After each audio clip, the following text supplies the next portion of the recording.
Hello दोस्तों, आलम academy के इस यूट्यूब चैनल में आपका स्वागत है।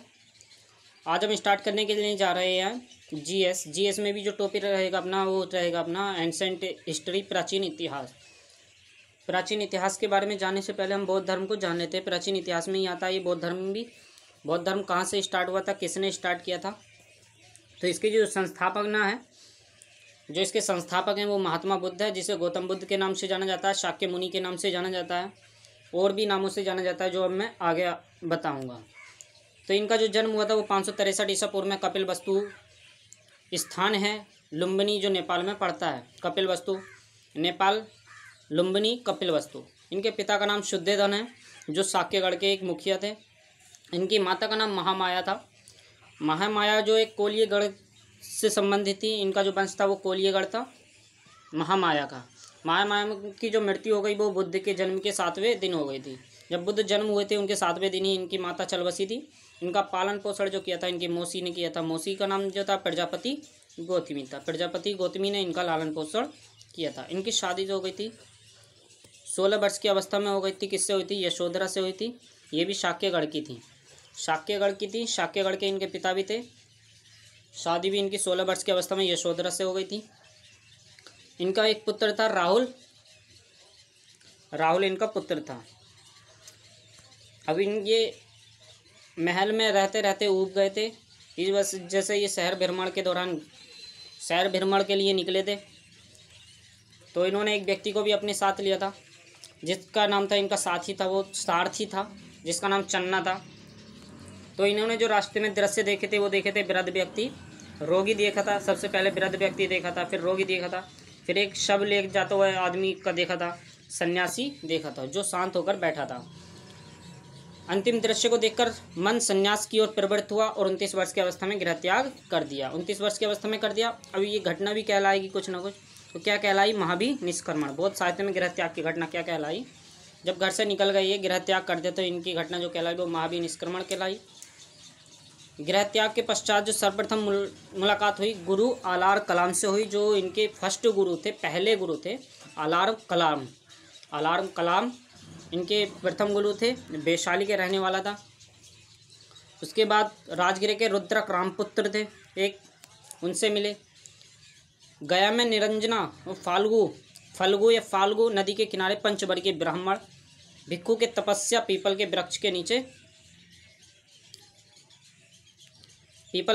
नीचे इन्हें 6 वर्ष की अवस्था में इन्होंने 6 वर्ष तक इन्होंने तपस्या की थी पीपल के वृक्ष के नीचे।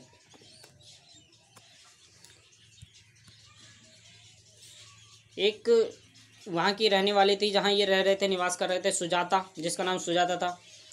सुजाता ने खीर लाकर दी थी, उन्होंने तपस्या भंग कराई थी सुजाता ने। फिर समाधि हुई, 49वें दिन ज्ञान की प्राप्ति हो गई और बुद्ध कहलाए। गया बोध गया में है। वृक्ष बोधि वृक्ष है। शैव वंशीय कट्टर शासक शशांक ने कटवा दिया था इस बोधि वृक्ष को। जन्म, ज्ञान और मृत्यु का दिन उनका वैशाख पूर्णिमा है।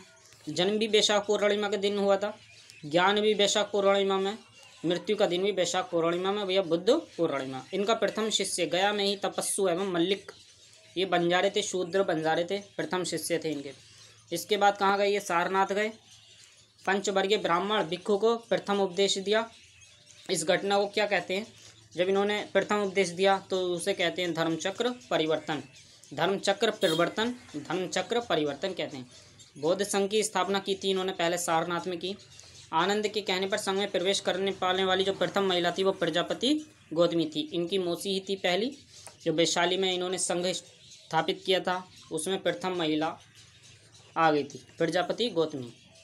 वर्षावास इन्होंने कहाँ स्थान वर्ष बिताया अपना?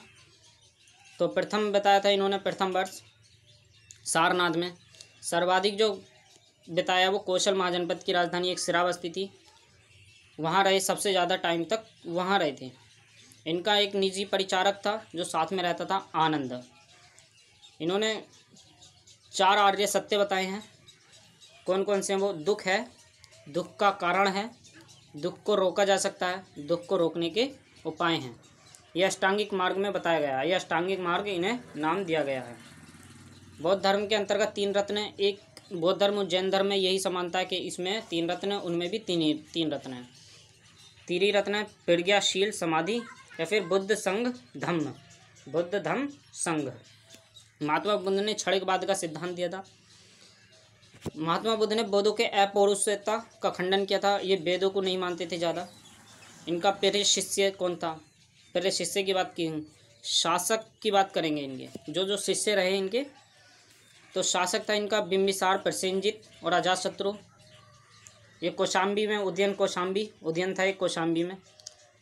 महिलाएं थी, क्षेमा थी जो राज की महिलाएं थी। क्षेमा थी जो बिंबिसार की पत्नी थी। इन्होंने बौद्ध धर्म किया था। मल्लिका और एक आनंद था। राज्यकर्ता था इनका सुनीति वस्कार। चिकित्सक था इनका जीवक। गणिका आम्रपाली थी। कर्मकार चुंद या सुनार लोहार था, ये एक लोहार था। डाकू थे अंगुलीमाल। इनकी और एक बार और देख लेते हैं। इनका जन्म हुआ था 563 ईसा पूर्व में। शादी हो गई 16 वर्ष की अवस्था में। गृह त्याग कर दिया इन्होंने 29 वर्ष की अवस्था में। ज्ञान प्राप्ति जो हो गई वो 35 वर्ष की अवस्था में हो गई। मृत्यु इनकी कर दी इन्होंने 483 ईसा पूर्व में, जो 80 वर्ष की थी। कुछ प्रमुख घटनाएं और प्रतीक हैं इनके महात्मा बुद्ध के जीवन से जुड़े हुए, उन्हें देख लेते हैं हम। तो ये माता के गर्भ में जब आए थे तो इनका प्रतीक था हाथी का। जन्म जब हुआ इनका तो कमल का फूल प्रतीक था। यौवन का था, जवानी की अवस्था सांड। गृह त्याग घोड़ा। ज्ञान प्राप्ति पीपल का वृक्ष था इनका। ये इन्होंने प्रतीक बना दिए थे। निर्वाण जब इन्हें मोक्ष प्राप्त हुआ तो पदचिन्ह इनका प्रतीक बन गया। प्रथम उपदेश इनका जो कहलाया वो कहलाया धर्मचक्र परिवर्तन। महापरिनिर्वाण का जो प्रतीक है वो स्तूप है। महात्मा बुद्ध के जीवन से कुछ जुड़े हुए कुछ महत्वपूर्ण स्थल हैं, उन्हें देख लेते हैं। पहला है लुम्बिनी, जन्म हुआ था यहाँ शाल वृक्ष के नीचे। नेपाल के तराई में, उत्तर प्रदेश के बस्ती जिले के पीपर हवा में है ये लुम्बिनी। सारनाथ है, यहाँ प्रथम उपदेश दिया था। ऋषि पत्तन के मृगदाव उद्यान में है ये। राजगीर है, जिसे राजगीर भी कहते हैं, प्रथम बौद्ध संगीति हुई थी। इनके जीवन से जुड़े हैं प्रथम स्थान, बहुत महत्वपूर्ण स्थान है। इसमें से क्वेश्चन पूछे जाते हैं। वैशाली द्वितीय बौद्ध संगीति हुई थी। आम्रपाली का आवास है यहाँ।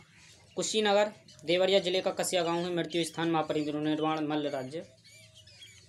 मृत्यु हो गई थी, मृत्यु का स्थान है कुशीनगर में, देवरिया जिले में है ये। बोध गया की बात करें तो ज्ञान की प्राप्ति हुई थी।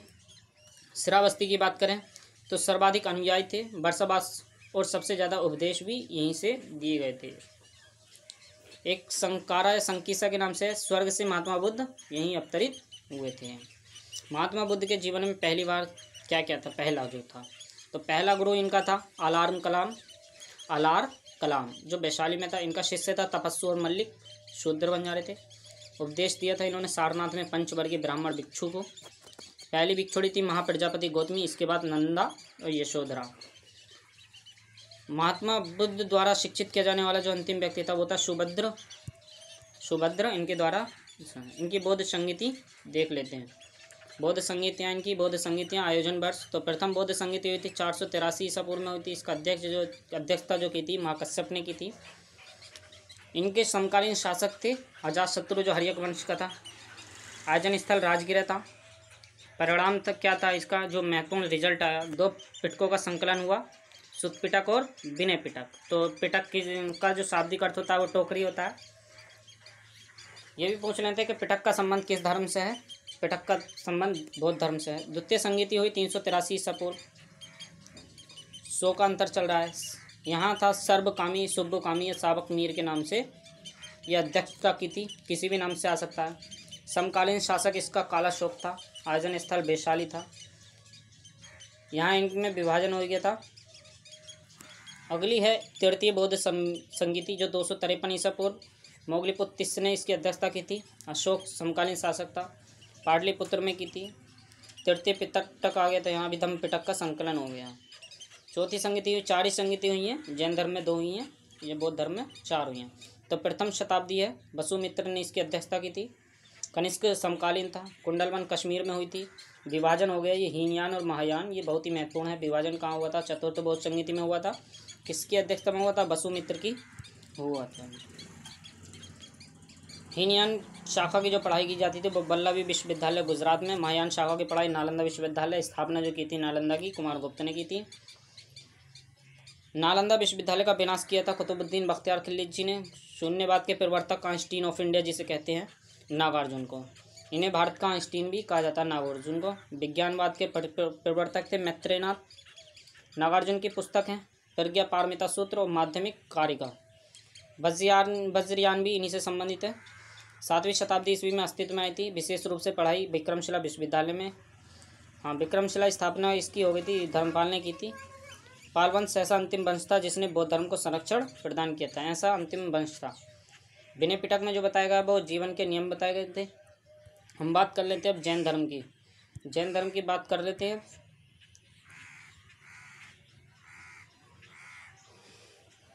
जैन धर्म का इतिहास भगवती सूत्र और कल्प सूत्र में मिलता है। जो जैन धर्म का इतिहास है वो भगवती सूत्र और कल्प सूत्र में मिलता है। जैन जिन शब्द से निकलता है जिसका तात्पर्य होता है विजेता जिन। महावीर के पहले जैन धर्म को जो निर्ग्रथ या निगंठ कहा गया है, तात्पर्य जिसने समस्त सांसारिक बंधनों से अपना नाता तोड़ दिया हो। बौद्ध साहित्य में महावीर को क्या क्या कहा गया है? निगंठनाथ पुत्र या निर्ग्रंथ ज्ञात्री पुत्र कहकर पुकारा गया। जैन साहित्य को जो है जैन साहित्य को आगम कहा जाता है। तीर्थंकरों की बात करते हैं जो जिन्होंने फैलाया, तो इसमें जो तीर्थंकर हुए वो 24 हुए। प्रथम था ऋषभदेव जिसे आदिनाथ के नाम से भी जाना जाता है। इनका मंदिर कहाँ है? मंदिर है माउंट आबू के समीप दिलवाड़ा में। माउंट आबू जैन मंदिर है, दिलवाड़ा का बहुत प्रसिद्ध मंदिर है। भीम प्रथम के मंत्री विमल द्वारा बनवाया गया था। मंदिर को आदिशाही का मंदिर या विमल शाही का मंदिर कहा जाता है। इनकी मृत्यु हो गई थी, ऋषभदेव की मृत्यु हो गई अटवाई कैलाश पर्वत पर। ऋषभदेव का जो प्रतीक चिन्ह है वो वृषभ है। 19वें तीर्थंकर की बात करें तो मल्लीनाथ है, प्रतीक चिन्ह इनका कलश है। स्त्री या पुरुष इस बात पर संदेह है। श्वेतांबर और दिगंबर, यानी श्वेतांबर जो स्त्री मानते हैं इन्हें मल्लीनाथ को, और दिगंबर जो धर्म है वो पुरुष मानते हैं इन्हें मल्लीनाथ को। 22वें तीर्थंकर की बात करें अरिष्टनेमी या नेमनाथ, महाभारत काल के थे, प्रतीक था इनका हाथी। जैन साहित्य उत्तराध्ययन सूत्र इनको कृष्ण के समकालीन संबंधी माना जाता है। पार्श्वनाथ इम्पोर्टेंट, पार्श्वनाथ 23वें और प्रथम ऐतिहासिक तीर्थंकर हैं। जन्म हुआ था इनका काशी नरेश अश्वसेन के यहाँ हुआ था, काशी में। माता है इनकी रानी वामा, पत्नी है प्रभावती, प्रथम अनुयायी यही हैं। भिक्षु को श्वेत वस्त्र पहनने का आदेश इन्होंने ही दिया था पार्श्वनाथ ने। प्रतीक चिन्ह जो था इनका सर्प था। पार्श्वनाथ बिहार के सम्मेद शिखर पर ज्ञान की प्राप्ति की थी इन्होंने पार्श्वनाथ ने। पंच महाव्रतों में 4 का प्रतिपादन इनके द्वारा ही किया गया। 5वां जो जोड़ा गया वो लास्ट जो 24वें हैं महावीर स्वामी उनके द्वारा जोड़ा गया था। कौन कौन से? पहला अहिंसा, अमृतसा, सत्य, अस्त्य, अपरिग्रह। 5वां महाव्रत ब्रह्मचर्य महावीर स्वामी द्वारा जोड़ा गया था। महावीर के बारे में बात कर लेते हैं अब। क्या है महावीर, कौन है? तो 24वें तीर्थंकर हैं, लास्ट में अंतिम तीर्थंकर हैं। जैन धर्म के वास्तविक संस्थापक कहा जाता है। जैन धर्म का वास्तविक संस्थापक कौन है? जैन धर्म का वास्तविक संस्थापक महावीर। इनका जन्म हुआ था 540 ईसा पूर्व वैशाली के कुंडग्राम में हुआ था। इनके पिता का नाम सिद्धार्थ है, एक ज्ञात्रक गढ़ के मुखिया थे। माता इनकी त्रिशला है, वैशाली के लिच्छवी नरेश चेटक की बहन है। इनकी पत्नी यशोदा है। इनकी पुत्री है अनुजा या परिदर्शना। दामाद है जामाली, जो जामाली प्रथम महावीर के प्रथम शिष्य बने थे। बड़े भाई हैं इनके एक नंदीवर्धन, उनसे इन्होंने आज्ञा ली थी और 30 वर्ष की आयु में गृह त्याग कर दिया था इन्होंने। 12 वर्ष की कठोर तपस्या के बाद अंगदेश में रिजुपालिका नदी या रिजुवालिया नदी के किनारे शाल वृक्ष के नीचे ज्ञान की प्राप्ति हो गई इन्हें। ये जो मिलता है ये आचरण सूत्र में मिलता है। ज्ञान प्राप्ति के बाद जिन या विजेता कहलाते ये। प्रथम उपदेश जो दिया था राजगिरा के राजकुमार को दिया था, बितुलाचल पर्वत पर दिया था। प्रचार प्रसार की भाषा जो थी इनकी आर्धमागधी और प्राकृत थी। तो इनकी जो भाषा थी वो प्राकृत भाषा थी। गौतम बुद्ध के धर्म प्रचार की जो भाषा थी वो पाली थी। गौतम बुद्ध बौद्ध धर्म के जो भी घटनाएं हैं वो पाली भाषा में लिखे गए हैं, जो साहित्य है अपना। गढ़ एवं गढ़धर की बात करते हैं। विचारों का प्रसार करने के लिए महावीर ने 11 गढ़ों की नियुक्ति की। गढ़धर जो होता था गढ़ का प्रधान होता था। 2 को छोड़कर बाकी सबकी मृत्यु महावीर के जीवन काल में ही हो गई थी। इंद्रभूति और आचार्य सुधर्मन को छोड़ गए। महावीर की मृत्यु हो गई 72 वर्ष की अवस्था में हो गई, पावापुरी में हो गई। 468 ईसा पूर्व मल्ल राजा शस्तिपाल के दरबार में हो गई थी। शिरवड़ बैलगोला की बाहुबली मूर्ति 70 फीट ऊंची है, सबसे बड़ी मूर्ति है। मैसूर के गंग वंश के राजा राजमल के मंत्री चामुंड राय द्वारा इसे गोमतेश्वर की मूर्ति कहा जाता है। यानी चामुंडराय ने इसे बनाया था, इसे गोमतेश्वर की मूर्ति कहा जाता है, जो श्रवण बेलगोला में है। जैन संगीति मैंने बताया था कि 2 ही हुई थी जैन संगीति। तो प्रथम जो जैन संगीति हुई थी वो पाटलिपुत्र में हुई थी, 300 ईसा पूर्व के आसपास है। अध्यक्ष यहाँ स्थूलभद्र थे, शासक चंद्रगुप्त मौर्य थे। यहाँ श्वेतांबर और दिगंबर में विभाजित हो गए थे। द्वितीय हुई थी बल्लभी में 512 ईसा पूर्व में।